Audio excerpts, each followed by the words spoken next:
the things that was a big problem that that we had again at the end of the last administration was that the housing benefit bills got almost out of control.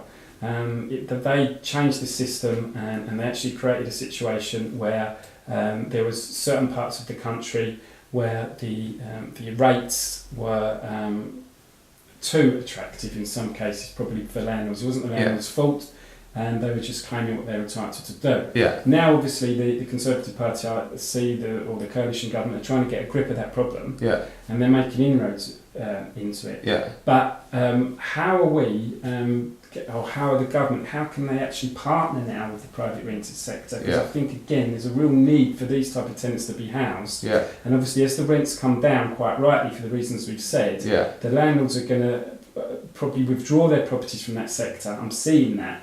And I think there needs to be some partnership developing between the private sector and government so that these people are still housed. Yeah, well, of course, ultimately, making sure that there's a good enough housing stock and people can get housing that meets their needs is important.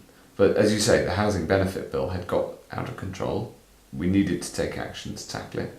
And when you're dealing with benefits, it's vital that you think not only about the cash and where that goes, but also about the incentives on the system that any benefit rules have, because any rules necessarily, they end up incentivizing people to behave in certain ways, and if you get the incentives wrong, then you can really lose a grip.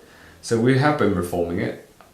There may well be more to do, but it's but thinking about not only the cash cost but also the incentives is really important, and you can only do that by design in partnership and listening to what's going on the ground. I mean,